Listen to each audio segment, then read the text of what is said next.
வணக்கம். ஜவைஜெட் from ஜவாதவட்டி Pudur. Power writer அப்படிங்கிற YouTube channel மூலமாக உங்களை மீண்டும் சந்திப்பு ரொம்ப மற்ற மகிழ்ச்சி. அத்தோட எங்கள் சேனலை சப்ஸ்கிரைப் பண்ணுங்கள், பெல் பட்டன் அழுத்த மறந்துடாதீங்க. அத்தோட எல்லாத்துக்கும் ஷேர் பண்ணுங்கள். அதாவது திருச்சி விமான நிலையத்தில் ஒரு ரகசியம் வெளிப்பட்டு விட்டதான ஒரு பேட்டி. தமிழக பாஜக அண்ணாமலையினுடைய ஒரு திருட்டுத்தனம் எந்த அளவுக்கு உள்ளது மனோலின் அளவில் என்பதையெல்லாம் விட பாஜக அதிமுக கூட்டணி எந்த அளவுக்கு உண்மை பகிரங்கம், அது எந்த அளவுக்கு மறைமுகமாக காய் நகர்த்தப்பட்டு கொண்டிருக்கிறது, இவர்கள் எந்த அளவுக்கு சிறுபான்மை மக்களை ஏமாற்ற துடித்து கொண்டிருக்கிறார்கள் அப்படிங்கிறது பகிரங்கமாகவே வெளிப்பட்டுச்சு. அதுதான் ரொம்ப கூர்ந்து கவனிக்கப்படக்கூடிய ஒரு சூழல். இன்னைக்கு ரொம்ப வைரலான ஒரு விஷயம். திருச்சி விமான நிலையத்தில் நிருபர்கள் கேட்கிறார்கள். கேபி முனுசாமி ரொம்ப படு விமர்சனமாக பேசிக்கிட்டாங்க. என்னப்பா 6 கோடி பேர் இருக்கிறீங்க பாஜகவில், மோடி ஒரு ஆள் தான் இருக்கிறாரா, மற்ற யாருமே கிடையாதா?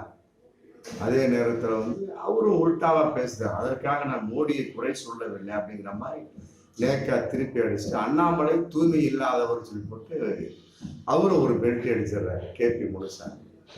கேபி முனுசாமி கூட தன்னுடைய பேட்டியில மோடியை விமர்சிக்க கிடையாது, விமர்சிக்கிற மாதிரி விமர்சிச்சு டக்குன்னு நான் அப்படியெல்லாம் சொல்லவில்லை அப்படின்னு உள்டா அடிச்சிடுறாரு. எதற்காக இந்த பயம் அப்படிங்கிறதுலாம் இன்னைக்கு நாட்டு மக்களுக்கு தெரிஞ்ச ஒரு விஷயம்தான். மேல பாஜக மேலிடம், மற்றபடி அவர்களை எதிர்த்து பேச முடியாத ஒரு சூழல்லாம் இருக்குதோ இல்லையோ, மறைமுகமான கூட்டணி இருக்கிறது அதிமுக பாஜக என்பது பகிரங்கமான. அப்புறம் பேசிட்டு அண்ணாமலை தான் ரொம்ப தூய்மை இல்லாதவர், ஆமா அப்படின்னு சொல்லிட்டு அவரே தரக்குறைவாக ஒரு பேசுறாரு. இது சம்பந்தமா திருச்சி விமான நிலையத்துல அண்ணாமலையிட்ட நிருபர்கள் கேள்வி கேட்கிறாங்க. கேபி முனுசாமி உங்களுக்கு இந்த மாதிரி பேசியிருக்காரு அப்படின்னு. அதற்கும் பதிலடி கொடுக்கிறார். காங்கிரஸ்ல ஒரு காமராஜர், மற்றபடி திமுகவில் ஒரு அண்ணா இந்த வர சொல்லிட்டு, பாஜகவில் ஒரு மோடி அப்படிங்கிற மாதிரி சொல்லிட்டு ரொம்ப அடக்க ஒடுக்கமாக கேபி முனுசாமி அடக்க ஒடுக்கமாக பேச வேண்டும் அப்படின்னு பள்ளிப்படி அப்படிதான் பேசுவார். பேசி முடிச்சது பிறகு மீண்டும் நிருபர்கள் கேள்வி கேட்குறாங்க. சரிங்க, இந்த அளவுக்குலாம் நீங்கள் குறையா பேசுறீங்க, ரைட்டு, ஓகே. அதிமுக ஃபைல்ஸ்ன்னு வெளியிடுவதா சொன்னீங்களே, என்னாச்சு அப்படின்னு சொல்லி ஒரு கிடுக்கிப்பிடியான ஒரு கேள்வி, ரொம்ப ஒரு $1 மில்லியன் கேள்வி. நம்ம கேட்ட பத்திரிகையாளருக்கு நம்ம உண்மையிலே கோடிக்கணக்கில் வாழ்த்துக்கள் சொல்லணும். ஏன்னா அதன் மூலமாக ஒரு மிகப்பெரிய ஒரு ரகசியம் இன்னைக்கு வெளிப்பட்டது. அதான் பகிரங்கமான உண்மை. கேட்டதுக்கு உடனே அண்ணாமலை என்ன சொல்றாரு, மழுப்பெல்லாம் பதில் சொல்லிட்டு அதை பத்திலாம் ஒன்று இல்லை அப்படின்னு சொல்லி டக்குன்னு சரி அவங்களுடைய ஊழலை பத்தி நீங்க வெளியிடலாமே, அதிமுக ஃபைல்ஸ் அப்படிங்கிறத நான் வெளியிடவில்லை அப்படிங்கிறத சொல்லிவிட்டு அதை நீங்க வெளியிடலாமே அப்படின்னு சொல்லிட்டு உள்டா அடிச்சு டக்குன்னு தப்பிக்க போற மாதிரி பல விதமா பேசிட்டு தப்பிச்சு போயிடுறாரு. அதிமுக ஃபைல்ஸ் அவருடைய ஊழல் பட்டியலை திமுக 1, 2, 3 அப்படின்னு விடுவேன்னு சொல்லி போட்டு திமுகவை பத்தி விட்டாரு. Right, okay. அதிமுகவை பத்தி நான் விடுவேன்னு சொன்னார். ஆனா மேலிடம் அவர் என்ன கிழக்கி பிடி போட்டாங்க, நீ வாட்டு சும்மா உட்காந்துட்டு இருக்காதப்பா, அது அப்படித்தான் இருக்கும், பின்னால அவங்க கூட்டணிக்கு அது பயன்படும் அப்படின்னாரு. அப்புறம் அதையும் மீறி பல பஞ்சாயத்துக்கள் நடந்தது. எடப்பாடி போக வர போனார். அப்புறம் குறிப்பிட்ட பேர் கேபி முனுசாமி மற்ற சோர் சைட்லாம் வேறு வழியாக போய் சந்திச்சாங்க. என்ன சந்திச்சாலும் சரி உடனே பல எடப்பாடி பழனிசாமி சொல்லிட்டார், பாஜகவோட எங்களுக்கு கூட்டணி கிடையாது ஓப்பனாவே சொல்லிட்டாரு. சொல்லி முடிச்சதுக்கு பின்னாலேயுமே கூட அதனுடைய நிலைப்பாடு ஒட்டிக்கிட்டே இருக்கிற மாதிரியே தொடர்ந்து இருந்துட்டு தான் இன்னைக்கு இருந்துட்டு இருக்கிற மாதிரி பல விதமான பகிரங்கமான ஒரு தகவல்கள். அப்புறம் அதன் அடிப்படையில் சொல்றாரு, நான் அதிமுக ஃபைல்ஸை வெளியிடுவேன் அப்படிங்கிற கான்செப்ட் வரக்கூடிய சமயத்துல நீ இது ஒன்றும் பேச வேண்டிய அவசியம் இல்லை பார்த்துட்டு ஆஃப் பண்ணிடுறாங்க. இப்படித்தான் ஒரு அதிமுகவோட எதிர்ப்புத்தனமான ஒரு விஷயமாக இருந்தாலுமே கூட நாம் ஏதோ ஒரு வகையில் ஒட்டி கொள்ள முடியும் அப்படிங்கிற கான்செப்ட் ஏதோ ஒரு வகையில எடப்பாடியை நாம் சமாதானப்படுத்தி விட முடியும் அப்படின்னு எதிர்பார்ப்பின் விளைவா அண்ணாமலை ஆஃப் பண்ணிடுறாங்க. அப்ப நீ ஒன்றும் அதிமுக ஃபைல்ஸ் அப்படின்லாம் வெளியிட வேணாம். அதன் அடிப்படையில் அவர் வெளியிடாம விட்டுறாரு. திமுக 1, 2, 3 ஃபைல்ஸ் வெளியிடுறாரு. அதிமுக ஃபைல்ஸை நான் வெளியிடுவேன். அதுதான் ஜனநாயக நாட்டில் ஒரு நீதியானது முரண்பாடு இல்லாமல் இருக்கு, அதான் சரியான தனம் சொன்ன ஒரு அண்ணாமலை இன்னைக்கு வரைக்கும் அதிமுக பயிற்சி வெளியிடான்னு என்ன காரணம்? மேலிடத்தின் உத்தரவு, அவ்வளவுதான். அப்படி இருக்கக்கூடிய சமயத்துல அப்புறம் நிருபர்கள் கேள்வி கேட்கத்தானே செய்வாங்க. என்னங்க இவ்வளவு நாள் பேசுறீங்க, மற்றபடி அதிமுக பயிற்சி வெளியிட்டு சொன்னீங்க, என்னாச்சு அப்படிங்கிற கேட்கக்கூடிய சமயத்துல அதை நீங்க வெளியிடுங்க. நிருபர்கள் எதற்காக வெளியிட வேண்டும்? அவங்க கட்சியின் தலைவர்களா அதிமுக எதிரிகளா? அவங்க எந்த பத்திரிகையில இருக்கு கேட்கிறாங்க, அதுக்கு கேள்வி கேட்டு அவங்க வாட்டு போயிட்டு இருப்பாங்க. அப்ப இது என்ன தெரியுது? எடப்பாடிக்கும் அண்ணாமலைக்கும் ஒரு அண்டர்ஸ்டாண்டிங், மறைமுகமான அண்டர்ஸ்டாண்டிங் கட்டாயமாக இருக்கு. அதற்கு பாஜக அவருடைய மேலிடம் கூட்டணி துண்டா தெரிஞ்சு போச்சு. இதனுடைய வெளிப்பாடு அதாவது திமுகவினுடைய சிறுபான்மை ஓட்டு எப்படியெல்லாம் சிதைக்க வேண்டும் என்பதா திட்டம். திமுகவின் ஓட்டை எப்படி சிதைச்சிடணும், சிதைஞ்சது அப்படின்னா உங்களுக்கு அது அதிமுகவுக்கு வந்துடும். அப்ப திமுகவுடைய பலம் குறைந்து விடும், எண்ணிக்கை குறைந்து விடும். அப்படியே ஜெயிச்சாலுமே இன்னும் ஒரு 5 ஓட்டு 10 ஓட்டுல ஜெயிப்பாங்க, இல்லையா நம்ம ஜெயித்து விடலாம் அப்படின்னு கங்கணம் கட்டி கொண்டு இன்னைக்கு பாஜக அதிமுகவோட ரகசிய தொடர்பை ஏற்படுத்தி கொண்டு எப்ப நாங்க அதே மாதிரி பேசிக்கிட்டே போறோம், நீங்க என்ன பண்ணுங்க திமுக ஆப்போசிட்டாவே பேச, எங்களுக்கு நீங்க எந்த வகையில தொடர்பு படுத்தி பேசி விடாதீங்க. அதே மாதிரி நாங்களும் உங்களுக்கு அதிமுக உங்களுக்கு எந்த வகையில் நாங்க எதிர்ப்பு பேசாத அளவுக்கு நம்ம பாஜக தமிழக பாஜகவுக்கும் மற்றபடி இருக்கக்கூடிய நிர்வாகிக்கு நாங்க சொல்லிடுறோம் அப்படிங்கிற ரகசிய உடன்பாட்டின் வெளிப்பாடு அப்படிங்கிறது இந்த வார்த்தையின் மூலமா தெரிஞ்சிருக்கும். அவ்வளவு தைரியமாக பேசக்கூடியவர், அந்த அளவுக்கு ஒரு படப்படன்னு பேசக்கூடிய ஆளு அதிமுக ஃபைட் செய்ய விடல, அதுக்கு ரகசியம் சொல்லணும்ல. இன்னைக்கு துண்டா தெரிஞ்சு போச்சு இல்ல. KP முனுசாமி ஓப்பனா சொல்லிட்டார், பாஜக அண்ணாமலை தூய்மை இல்லாதவர். அதுக்கு இவரு சொல்றாரு என்ன, அவர் அப்படி பேசக்கூடாது இப்படி பேசக்கூடாது, பாஜகவில் மோடி ஒருத்தவர் தான், ரைட்டு. அப்புறம் அதிமுக ஃபைல்ஸை நிருபர்களை பார்த்து நீங்க வெளியிடுன்னு சொல்லுவதற்கு இவருக்கு என்ன ஒரு பேசக்கூடிய அளவுக்கு என்ன விஷயம் இருக்கு?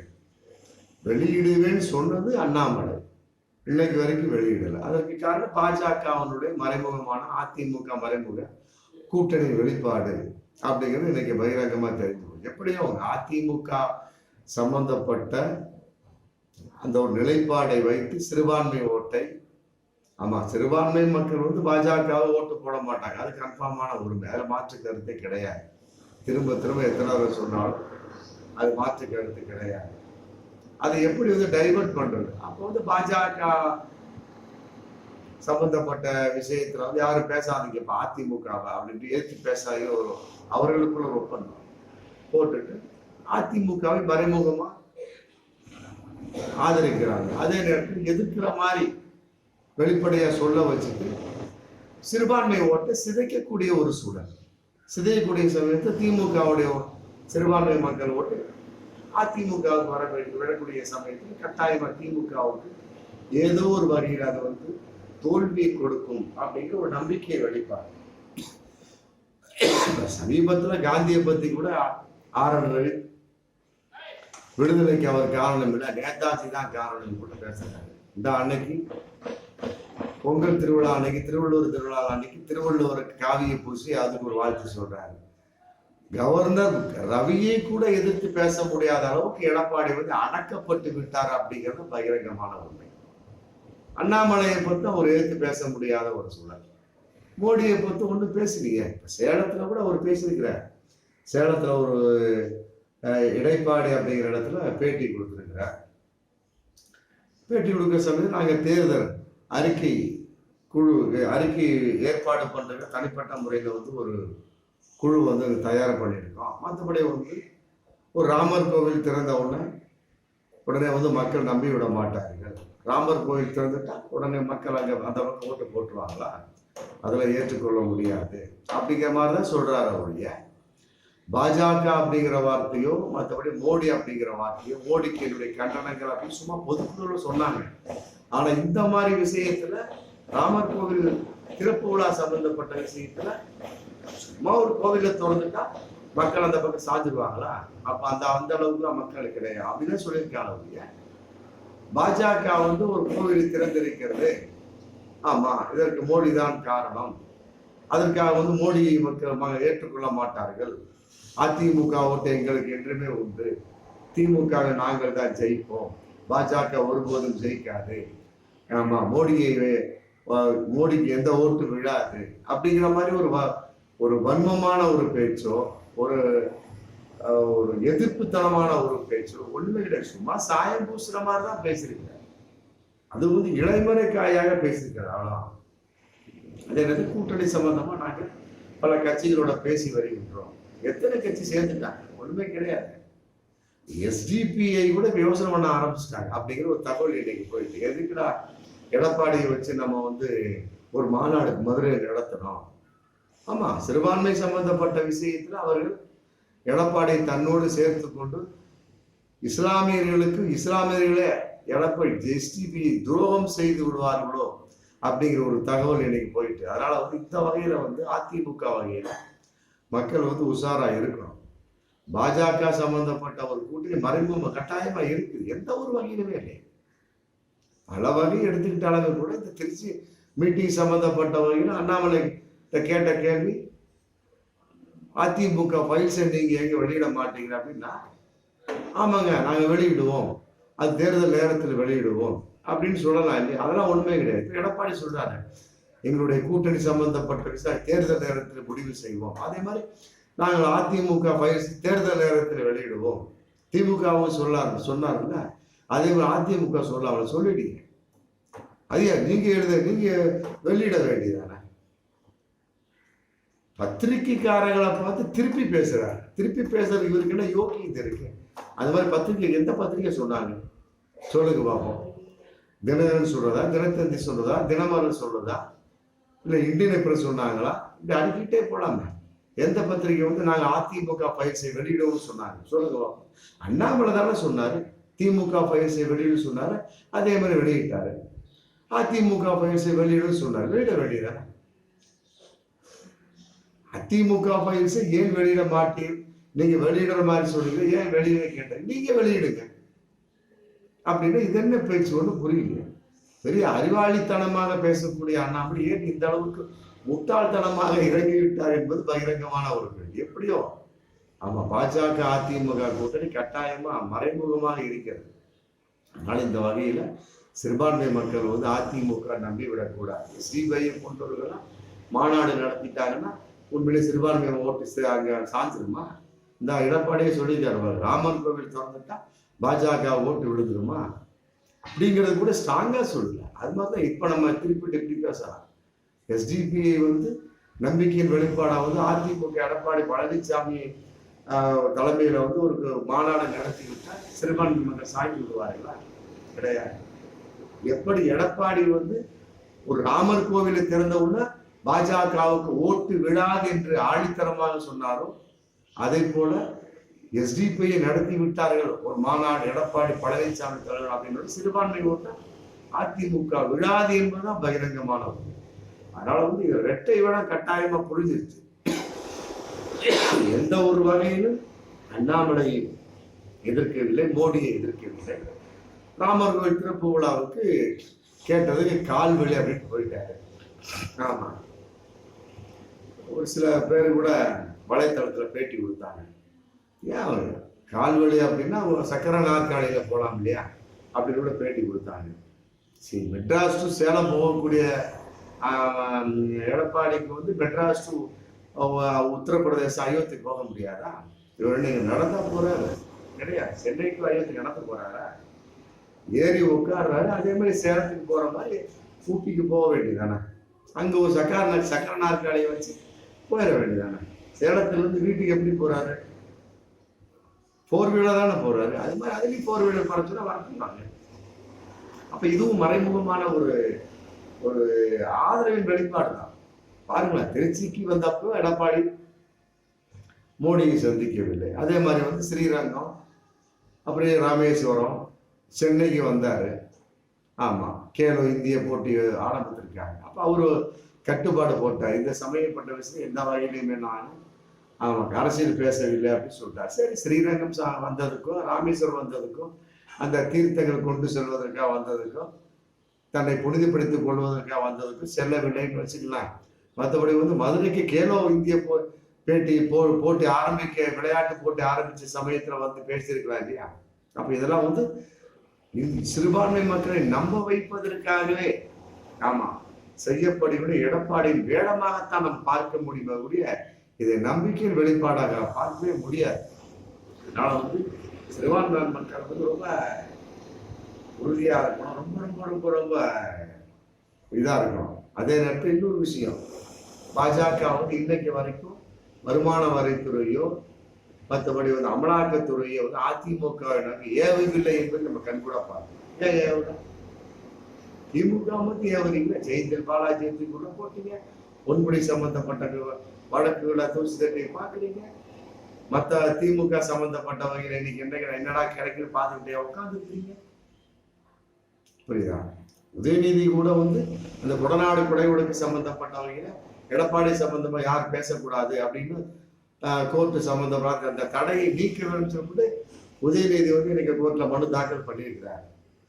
ஆமா, அது சம்பந்தப்பட்ட வகையில கூட இன்னைக்கு வந்து திமுக வந்து எடப்பாடியை நோக்கி பேசிட்டு தான் இருக்கிறாங்க. ஏன் அதை கூட எடுத்து பேசலாம்? பாஜக அதை கூட எடுத்து பேசலாம், அது சம்பந்தமா பேசல. அதிமுக செய்த எந்த ஊழல் வழக்குகளை பற்றி பாஜக பேசுறாங்க. அதே நேரத்தில் அமலாக்கத்துறையையும் வருமானத்துறையும் எடப்பாடியை நோக்கியோ மற்றபடி இருக்கக்கூடிய மாஜி அமைச்சர்கள் எம்ஆர் விஜயபாஸ்கர் மற்றபடி வேலுமணி தங்கமணி நோக்கி அனுப்பவில்லை அப்படிங்கிறது பகிரங்கமான ஒரு வெளிப்பாடா தெரியுது. அப்ப இதுல என்ன உண்மை தெரியுது? கட்டாயமா வந்து பாஜகவுக்கும் அதிமுகவுக்கும் மறைமுகமான கூட்டணி இருக்கு. அது எந்த நேரத்திலும் பகிரங்கமாக வெளிப்படும் அப்படிங்கிறதும் கூர்ந்து கவனிக்கப்பட வேண்டிய உண்மை. இதுதான் உண்மைங்கிறதும் இன்னைக்கு கட்டாயமா நமக்கு சூழல் சொல்லுது. அதனால வந்து சிறுபான்மை மக்கள் எந்த வகையிலும் அதிமுகவை நம்பிவிட முடியாது. ஆமா, அப்படிங்கிறது பகிரங்கமான உண்மையாகத்தான் பார்க்கக்கூடிய ஒரு சூழல். மீண்டும் அடுத்த வீடியோ சந்திப்போம். நன்றி.